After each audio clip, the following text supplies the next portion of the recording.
Okay, so we're diving into El mito de la felicidad, which I guess translates to the myth of happiness. What's the deep dive mission for us today? Well, this book is kind of like a myth buster, right?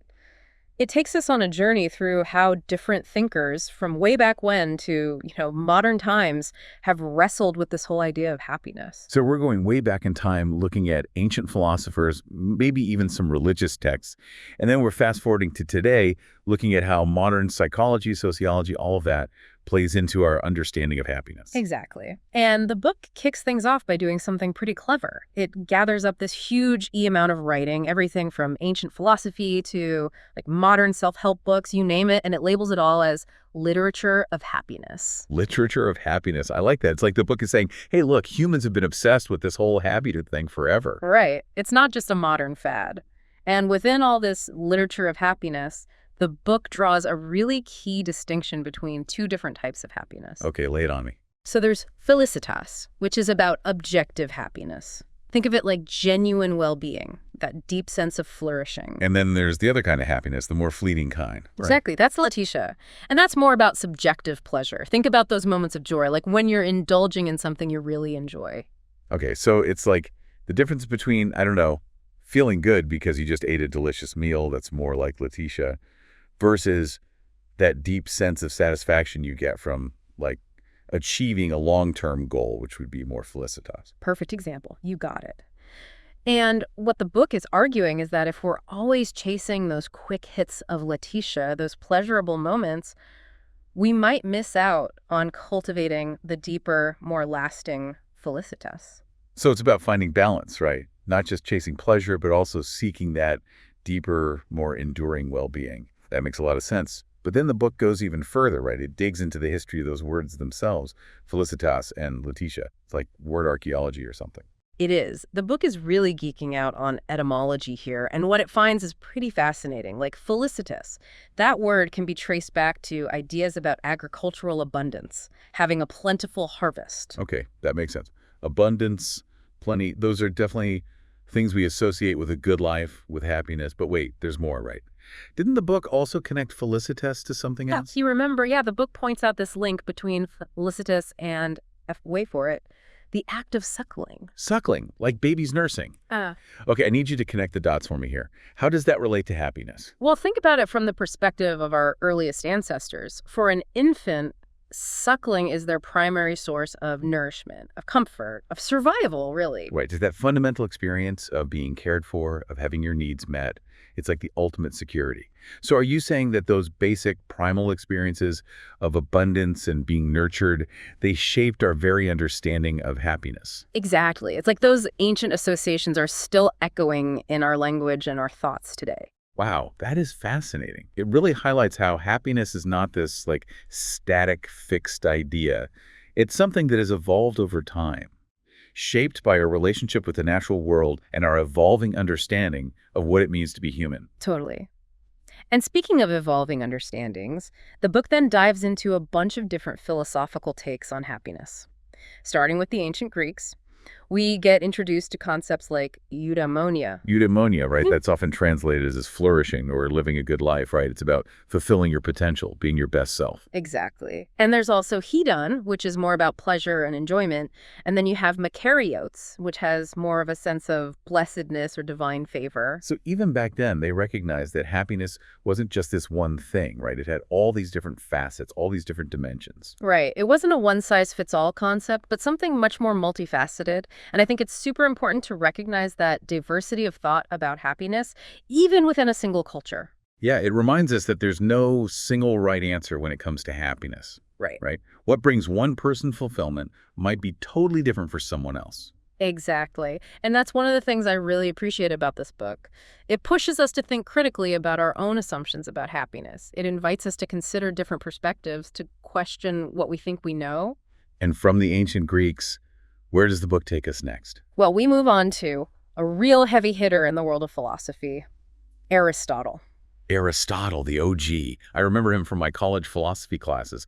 Wasn't he all about logic and reason? He was. And he applied that same rigorous thinking to the idea of happiness.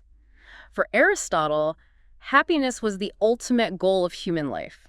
The big cheese, so to speak. So how did he think we achieve this ultimate goal? Through virtuous living and contemplation. It was about cultivating good character, developing your intellect, and living in accordance with reason. So not just about feeling good, but about living a life that's meaningful and fulfilling, that's aligned with your values and your purpose. Right on. And Aristotle's ideas about happiness being tied to virtue and reason, they've been hugely influential, even to this day. They've shaped Western thought for centuries. It's amazing how these ancient ideas still resonate with us today. But of course, the story of happiness doesn't end with Aristotle, right? Yeah. The book takes us through a whole historical journey. It does. And the next stop on that journey brings us to Thomas Aquinas, a philosopher and theologian who was heavily influenced by Aristotle. But Aquinas was working within a Christian framework, so his ideas about happiness had a distinct flavor. Okay, so how did Aquinas' Christian worldview shape his understanding of happiness? Well, for Aquinas, true happiness, or felicitas, as he called it, was ultimately about union with God. It was something we could achieve only in the afterlife. Ah, so there's a shift here, right? From earthly fulfillment to a more divine connection, a happiness that transcends our earthly existence. Exactly. And it's fascinating to see how our ideas about happiness are so intertwined with our cultural and religious beliefs. Yeah, it really highlights how there's no one-size-fits-all definition of happiness. What brings one person fulfillment might be totally different for someone else, shaped by their own unique background and beliefs. Absolutely. And then the book throws us a bit of a curveball. It starts to challenge this idea of the happiness principle. Happiness principle. I'm intrigued. Fill me in. So the happiness principle is this idea that all humans, no matter what, are driven by the desire for happiness. It's like our prime directive. Sounds pretty intuitive, right? Yeah. I mean, who doesn't want to be happy? Exactly. But the book suggests that maybe this whole idea of happiness as the ultimate goal of life, maybe it's not so universal after all. Maybe it's more of a modern invention than we realize. Wait, so are you saying this whole thing about happiness being the driving force behind everything we do, maybe it's just a product of our times, of our culture? That's what the book is arguing. And it really pushes us to question our assumptions.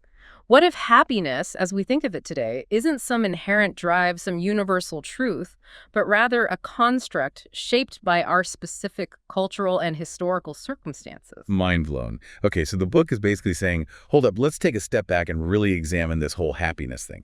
That's a pretty radical idea. It is. And to really understand where the book is coming from, we need to look at how modern science, especially fields like thermodynamics and evolution, have influenced our views on happiness. That's where we start to see a real shift in perspective. Okay, so how do these scientific perspectives change the conversation about happiness? Well, they tend to portray human existence as, well, a bit more fragile, more finite than those earlier philosophical and religious views. Like thermodynamics, it's all about entropy, the idea that things tend to break down over time. Right, and then there's evolution, which emphasizes competition, survival of the fittest. Not exactly the most comforting ideas when you're trying to feel optimistic about the possibility of lasting happiness. Exactly. And the book is pointing out how these modern scientific perspectives introduce a sense of uncertainty, maybe even a bit of existential angst, into our understanding of happiness. It's a contrast to those earlier views that often presented happiness as like an achievable goal.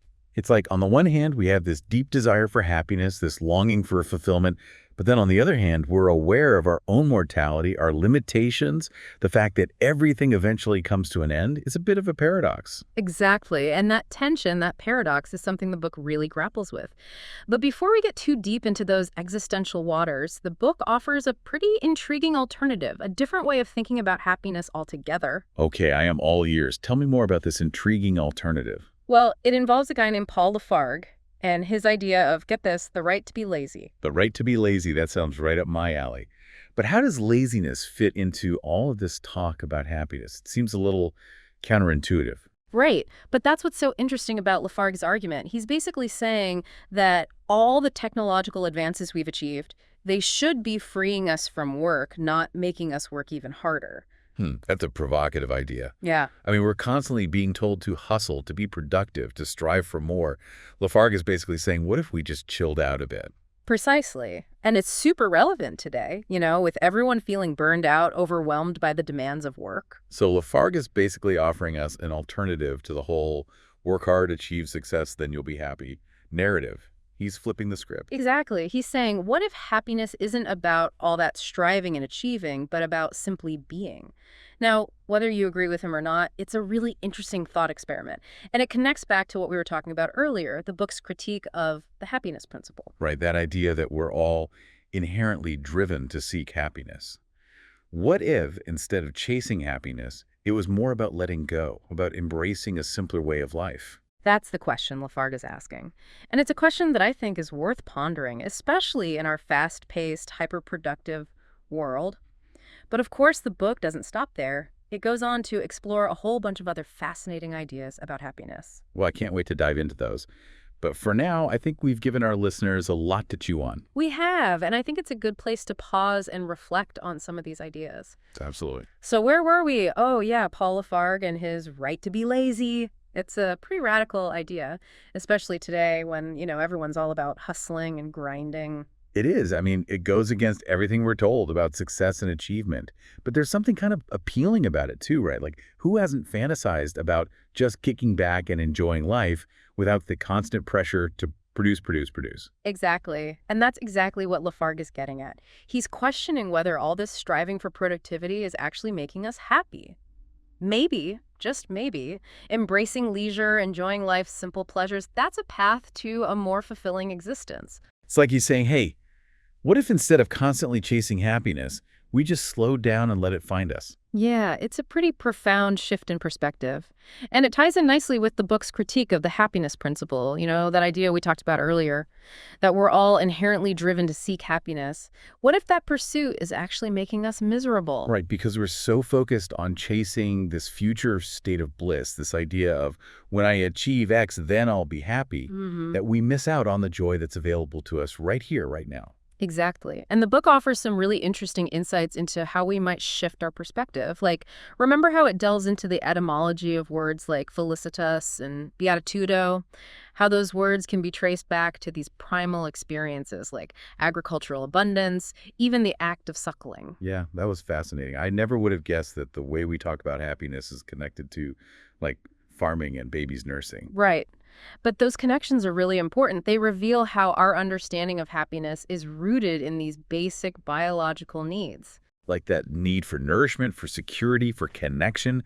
It's like we're hardwired to find happiness in those things. Precisely. And the book argues that this connection to the natural world, to those fundamental needs, is something we've lost sight of in our modern urbanized lives. Because we're so disconnected from nature, so focused on the artificial world we've created, that we've forgotten what it truly means to feel content, to feel at peace. Exactly. It's like we're looking for happiness in all the wrong places. We chase external validation, material possessions, status symbols, when what we really need is that deeper connection to ourselves, to each other, to the world around us. That's a really powerful idea. It's like we've built this whole complex system for achieving happiness, but we've lost sight of the simple things, the things that truly nourish our souls. Right. And that brings us to another key point the book makes. Recognizing the heterogeneity of the elements within the field of happiness. Okay, field of happiness, heterogeneity. I'm going to need you to unpack those terms for me. Sure, think of the field of happiness as like the entire landscape of our experience, all the thoughts, feelings, sensations, ideas that contribute to our overall sense of well-being.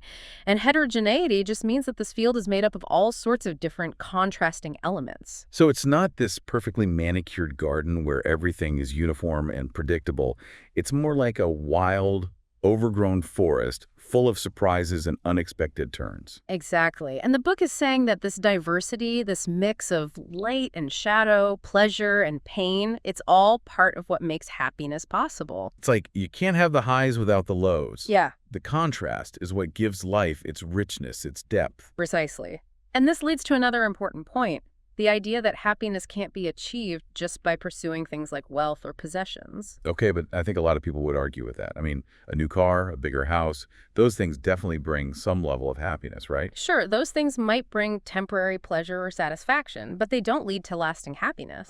Because that kind of happiness is so fleeting, so dependent on external circumstances. Right. It's like building your happiness on a foundation of sand. The book is encouraging us to look beyond those external markers of success and cultivate a more intrinsic sense of happiness, one that's rooted in our values, our relationships, our connection to something bigger than ourselves. So it's not about the stuff we accumulate, but about the quality of our experiences, the depth of our relationships, the meaning we find in our lives. Exactly. And that's where exploring different philosophical perspectives becomes so valuable. It reminds us that there's no single definition of happiness. What truly brings one person joy might be completely different for someone else. And that's okay. We don't all have to follow the same path. The key is to find what truly resonates with us, what gives our lives meaning and purpose. Right. And that brings us to another crucial point, the role of our own minds in shaping our experience of happiness. The book is really emphasizing this idea that happiness isn't just something that happens to us, it's something we actively create through our thoughts, beliefs, and perceptions. So it's not just about what happens to us, but about how we choose to interpret and respond to those events. Exactly. And the book argues that we have way more power over our own happiness than we realize. Okay, but that begs the question, how do we actually do that? How do we shift our perspective and cultivate that deeper, more lasting happiness? Well, the book offers a bunch of suggestions, but one practice it emphasizes is gratitude. Gratitude. That makes sense.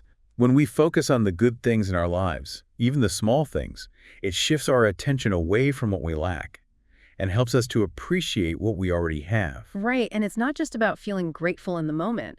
The book encourages us to make gratitude a regular practice, to actively seek out those things we appreciate and to really savor them. So maybe keeping a gratitude journal or just taking a few minutes each day to reflect on all the good in our lives. Exactly. Those are great ways to start. And as we cultivate gratitude, we start to see the world differently. We become more attuned to the beauty and abundance around us, even in the midst of challenges.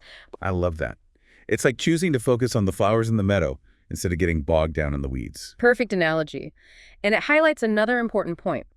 Happiness is not a solitary pursuit.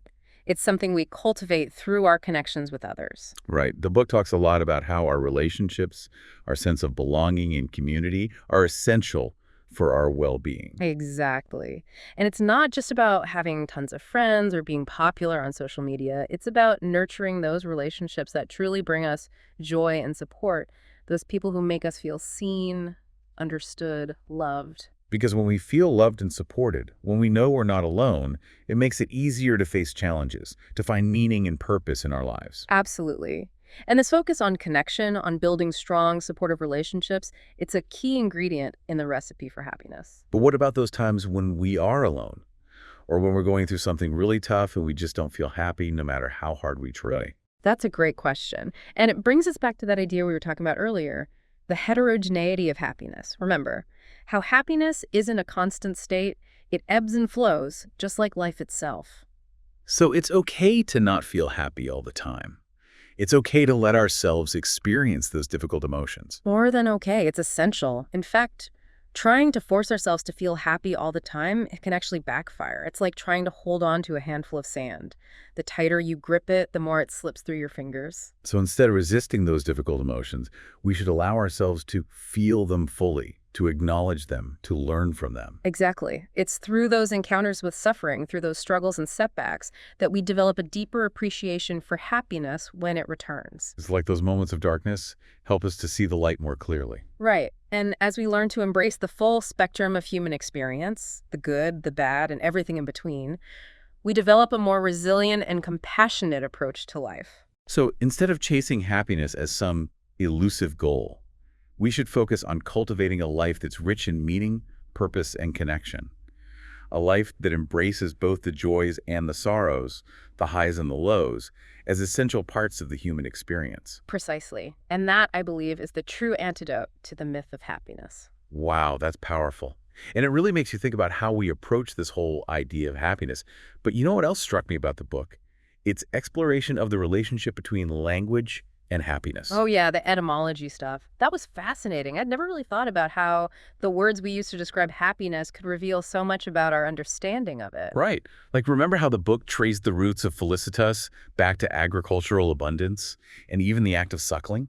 Yeah, those connections are super interesting. They highlight how our very vocabulary for happiness is rooted in these fundamental human experiences like nourishment, connection, security. It's like our language for happiness has evolved alongside our relationship with the natural world and our understanding of what it means to be human. Exactly. And the book argues that this linguistic analysis helps us to appreciate the complexity of happiness.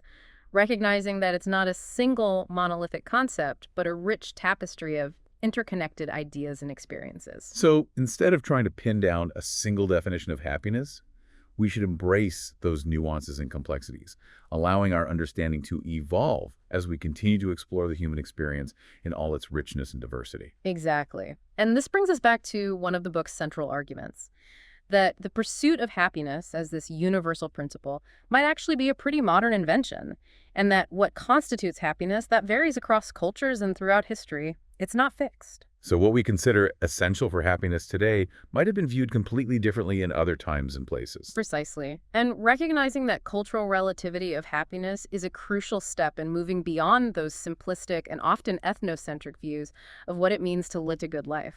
It's like we need to be mindful of our own cultural biases when we talk about happiness. We can't assume that our own definition is the only valid one. Exactly. And that leads us to another really important point raised in the book. The critique of the idea that happiness can be achieved through wealth, possessions, or status. Because those external markers of success, they might bring temporary pleasure or satisfaction, but they don't guarantee lasting happiness, right? Right. The book argues that focusing solely on acquiring those things can actually lead to a pretty superficial and ultimately unsatisfying understanding of happiness. So it's not about the stuff we accumulate, but about something deeper, more intrinsic to our experience as humans. Exactly. And that's why exploring all these different philosophical perspectives is so valuable. It encourages us to move beyond those simplistic definitions of happiness and really engage with the richness and complexity of human experience. It's like we're being challenged to broaden our definition of happiness, to see it as something that encompasses not just pleasure and comfort, but also meaning, purpose, and even those challenging experiences that can help us grow and evolve. Right. And it also encourages us to acknowledge the role our own minds play in shaping our experience of happiness. The book dives into the idea that happiness isn't just a passive state of being, it's something we actively construct through our thoughts, beliefs, and perceptions. It's like we have the power to choose how we interpret our experiences, and in doing so, influence our own levels of happiness. That's pretty empowering when you think about it. It is, and that's a recurring theme throughout the book, this emphasis on our own agency, our capacity to create our own happiness, rather than just waiting for it to happen to us. So it's not about finding happiness out there in the world, but about creating it in here, within ourselves. Exactly. And that's maybe the most important takeaway from this deep dive, that happiness is not a destination, but a journey. A journey that requires us to engage with all the complexities of human experience, both the light and the shadow. Exactly. And it brings us to another key concept the book explores, the idea of the field of happiness and the heterogeneity of its elements. Okay, the feel of happiness. We've touched on this before, but I think it's worth unpacking a bit more. What exactly is the book getting at with this metaphor? It's using this metaphor to describe the vast and complex landscape of experiences, ideas, and emotions that all contribute to our sense of well-being. And the book stresses that the elements within this field, they're not homogeneous, meaning they're not all the same kind, not all the same quality. So we're not talking about a neatly organized garden where all the flowers are identical. It's more like a wild and untamed meadow, full of all sorts of different plants and creatures. Yeah. Some beautiful, some maybe a little prickly. Exactly. And what the book is saying is that this heterogeneity, this diversity of elements, it's actually essential for us to even experience happiness in the first place. It's like those yin-yang symbols, where light and darkness are intertwined, each dependent on the other for definition.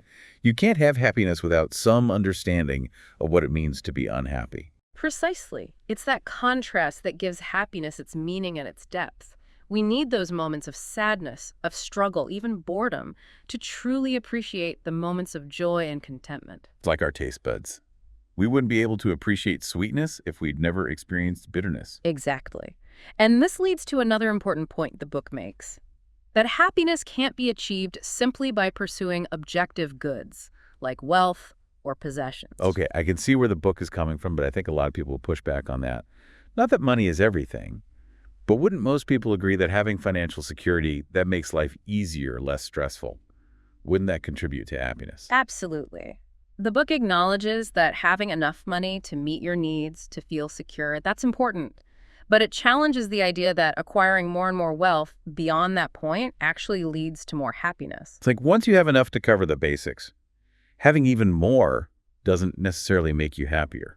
Exactly. In fact, the book suggests that this constant pursuit of material possessions, it can actually distract us from the things that truly matter, the things that bring lasting fulfillment. So it's not about the stuff we accumulate, but about something deeper, something more intrinsic to our experience as humans. Right. And that's where exploring all these different philosophical perspectives becomes so valuable. It encourages us to look beyond those external markers of success and to cultivate a more intrinsic sense of happiness. A happiness that's rooted in our values, our relationships, our sense of purpose, not in the things we own. Exactly. And it's this idea of intrinsic versus extrinsic motivation that really comes into play here. Okay, tell me more about that. What's the difference between intrinsic and extrinsic motivation, and how does it relate to happiness? So intrinsic motivation is about doing things because they're personally rewarding, because they align with your values, your interests, your passions. You do them for the pure joy of it, not for some external reward. Like, I love to play guitar, not because I'm trying to become a rock star, but because it brings me joy. Exactly. That's intrinsic motivation. Extrinsic motivation, on the other hand, is about doing things for external rewards like money, praise, or recognition. You do them because you feel like you should, or because you're trying to avoid some negative consequence. Like doing a job you hate just for the paycheck. Yeah, Not exactly a recipe for happiness. right. And what the book is suggesting is that when it comes to happiness, intrinsic motivation is key. When we do things that are personally meaningful, that align with our values and passions, we're much more likely to experience a deep sense of fulfillment and joy. It makes sense. When you're doing something you love, something that feels authentic to you, it just doesn't feel like work, right? Exactly. And the book encourages us to cultivate that sense of intrinsic motivation in all areas of our lives, not just in our hobbies or our leisure activities, but also in our work, our relationships, our personal growth. It's about finding that sweet spot where our passions and our purpose align. That's a great way to put it. It's like finding that intersection between what we love to do and what the world needs. But of course, finding that sweet spot isn't always easy. Absolutely. Life is messy, and finding that perfect alignment takes time, effort, and a whole lot of self-reflection. But it's a journey worth taking. I agree. But this conversation is reminding me of something we talked about earlier, the difference between felicitas and letitia. That deep, lasting well-being versus those fleeting moments of pleasure. It seems like cultivating intrinsic motivation is a key ingredient in achieving felicitas. Spot on. You're making connections. And that's exactly what this book is all about, encouraging us to think critically and to see the connections between all these different ideas about happiness. And speaking of connections, I think we've covered a lot of ground in this deep dive. What are some key takeaways you'd like to leave our listeners with? Well, first and foremost, I think it's crucial to recognize that happiness is not some one-size-fits-all concept. What brings one person joy and fulfillment might be totally different for someone else. It's like there's no magic formula for happiness. Right. And the second key takeaway is that happiness is not a destination, it's a journey. It's something we actively cultivate, not something we passively receive. And that journey involves embracing all aspects of human experience, both the light and the shadow, the joy and the sorrow. It's about finding meaning and purpose in our lives, nurturing our relationships, and cultivating a sense of gratitude for all the good things we already have. I love that. It's like instead of chasing after happiness, we need to create the conditions for it to flourish. Exactly. And that requires us to be intentional, to make choices that align with our values and passions, and to cultivate a mindset that's focused on growth and connection. Sounds like a pretty good recipe for a fulfilling life. Yeah. But before we wrap up completely, I think there's one more aspect of the book we should touch on. Its critique of the so-called happiness principle. Right. That idea that all humans naturally desire happiness. The book challenges that assumption, suggesting that this principle might be more of a modern cultural construct than some universal truth. So you're saying that maybe this intense focus on happiness, this idea that it's the ultimate goal of life, maybe that's something that's been shaped by our specific historical and cultural context. Exactly. And the book's analysis of the happiness principle really highlights how important it is to recognize that our own ideas about happiness aren't necessarily universal. What we consider to be essential for a good life might be viewed quite differently by people in other cultures or other historical periods. It's a good reminder to check our own assumptions and be open to different perspectives. But I think it's also a good place to pause for now. I agree. We've given our listeners plenty to chew on. We have. But don't worry, we're not done yet. Stay tuned, folks, because we're about to delve even deeper into el mito de la felicidad. So we're not talking about a neatly organized garden where all the flowers are identical. but more like a wild and untamed meadow, full of diverse and sometimes contrasting elements. Exactly. And the book argues that this very heterogeneity, this diversity of elements, is essential for us to even perceive happiness in the first place. It's like those old yin-yang symbols, where light and darkness are intertwined, each dependent on the other for definition. You can't have happiness without some understanding of what it means to be unhappy. Precisely. And this leads to another important point the book makes: the critique of the idea that happiness can be found in simple, objective things, like wealth or possessions. I think a lot of people would push back on that. Not that money is everything, but wouldn't most people agree that, like, financial security makes life easier, less stressful? Yeah. Wouldn't that contribute to happiness? Oh, absolutely. The book acknowledges that having enough money to meet your basic needs, to feel secure, that's important. But it challenges the idea that acquiring more and more wealth beyond that point actually leads to greater happiness. In fact, it suggests that this relentless pursuit of material possessions can actually distract us from what truly matters. So it's not about the stuff we accumulate, but about something deeper, something more intrinsic to our experience as humans. Exactly. And this is where the book's exploration of different philosophical perspectives becomes so valuable. It encourages us to look beyond those external markers of success and to cultivate a more intrinsic sense of happiness, one that's rooted in our values, our relationships, and our connection to something larger than ourselves. This reminds me of something we talked about earlier, the difference between felicitas and letitia. Instead of chasing those fleeting letitia moments of pleasure, the book seems to be arguing that true felicitas, that deep well-being, is about something much more profound. You're absolutely right. And the book highlights this idea that happiness is not simply a passive state of being, but something we actively construct through our thoughts, beliefs, and perceptions. So it's not just about what happens to us, but about how we choose to interpret and respond to those events. Exactly. And this is where the book gets really empowering. It argues that we have far more control over our own happiness than we might realize. Okay, but how do we actually do that? How do we shift our perspective and cultivate that deeper sense of happiness? The book offers a number of suggestions. One key practice it emphasizes is gratitude. That makes sense. When we focus on the good things in our lives, even the small things, it shifts our attention away from what we lack and helps us to appreciate what we already have. Exactly. And it's not just about feeling grateful in the moment. The book encourages us to make gratitude a regular practice, to actively seek out those things we appreciate and to savor them. So maybe keeping a gratitude journal or simply taking a few minutes each day to reflect on the things we're thankful for. Exactly. Those are great ways to start. And as we cultivate this sense of gratitude, we begin to see the world through a different lens. We become more attuned to the beauty and abundance that surrounds us, even in the midst of challenges. I love that. It's like choosing to focus on the flowers in the meadow instead of getting bogged down in the weeds. That's a perfect analogy. And it highlights another important point the book makes, that happiness is not a solitary pursuit. It's something we cultivate through our connections with others. Right. The book talks about how our relationships with other people, our sense of belonging and community, are essential for our overall well-being. Exactly. And it goes beyond just having a lot of friends or being popular on social media. It's about nurturing those relationships that bring us joy and support, the people who make us feel seen and understood. Because when we feel loved and supported, when we know we're not alone in the world, it makes it easier to face challenges and to find meaning and purpose in our lives. Exactly. And this focus on connection, on building strong and supportive relationships, is something the book really emphasizes as a key ingredient in the recipe for happiness. But what about those times when we are alone or when we're going through something really difficult and we just don't feel happy, no matter how hard we try? That's a great question. And this is where the book's exploration of the heterogeneity of happiness, that idea we talked about earlier, becomes really important.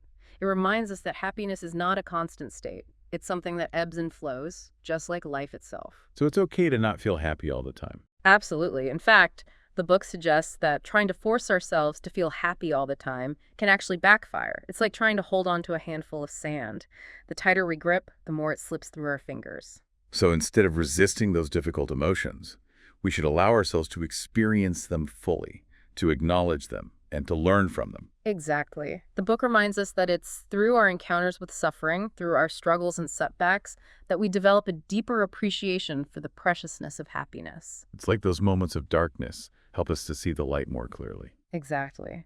And as we learn to embrace the full spectrum of human experience, the good, the bad, and everything in between, we develop a more resilient and compassionate approach to life. So instead of chasing happiness as some elusive goal, we should focus on cultivating a life that is rich in meaning, purpose, and connection. A life that embraces both the joys and the sorrows, the highs and the lows, as essential parts of the human experience. Precisely. And that, I believe, is the true antidote to the myth of happiness. Wow, that's a powerful message, and one that I think we can all benefit from reflecting on. So as we wrap up this deep dive into El mito de la felicidad, I want to leave our listeners with a few questions to ponder. What if, instead of chasing happiness, we focused on cultivating a life that is rich in meaning, purpose, and connection? What if, instead of seeking to avoid suffering, we embraced it as an inevitable part of the human experience? What if, instead of striving for some future state of bliss, we learn to find joy in the present moment, no matter what challenges we might be facing?